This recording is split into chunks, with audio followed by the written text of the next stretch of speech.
Hello, beautiful people, and welcome to another episode of Trey the Terrible Collector.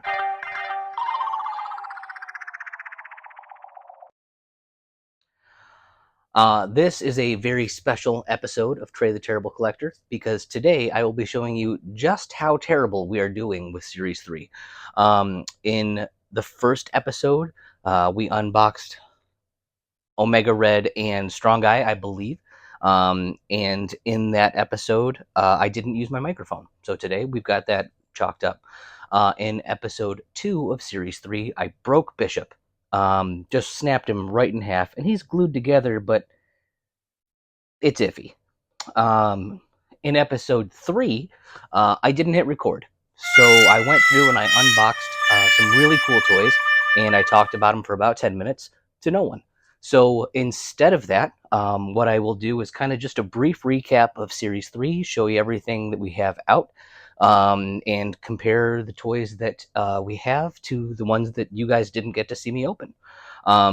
So we will start with the less exciting of the two, Tusk.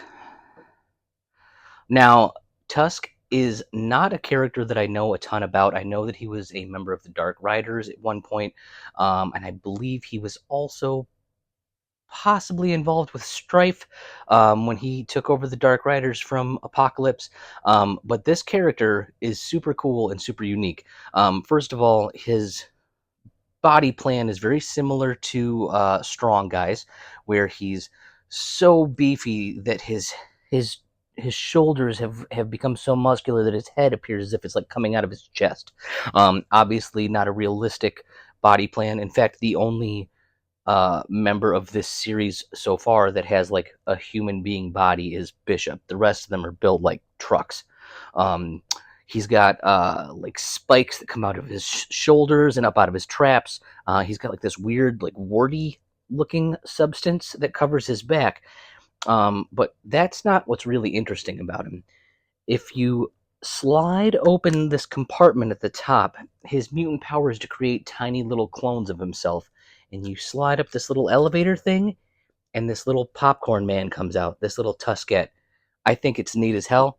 I absolutely love it. I'll get you guys a zoom in of that so you can see it. But really neat. Obviously, the little guy doesn't have any articulation. He, in fact, struggles to do just about anything. But he's neat looking. Like, just cool, right? This figure, like a lot of the bulky figures, does lack some articulation. He's only got shoulder movement and hip movement,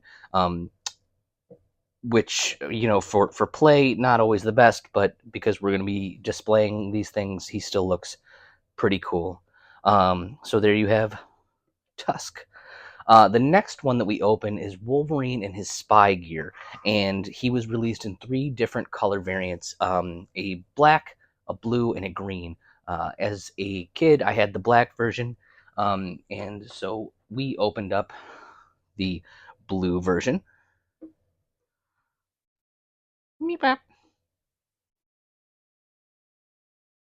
And the green version. Now, these Wolverines have the same kind of thumb function where you like just kind of, the idea is just that you swivel him back and forth and he swings his claws around. What's really cool about this is that he came with a crap load of accessories. If you can compare the green one to the blue one, he's got these knives and swords and blades just all over his body. They also have this little goggle feature that opens up. He is a little goofy underneath, but it's still super neat.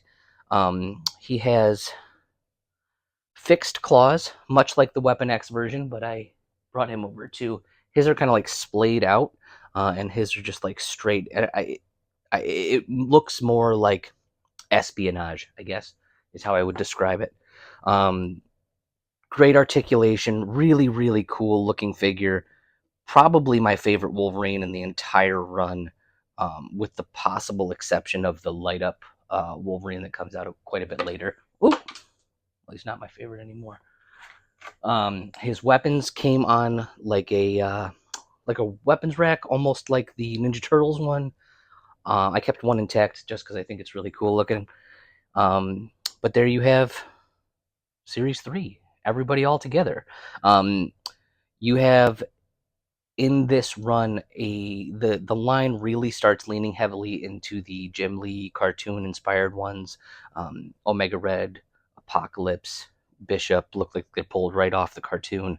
Strong Guy, I mean, you can't get a more comic accurate looking toy than that. Like he's spot on. The Wolverines are super cool. I mean, like just like a very unique take on a very popular character.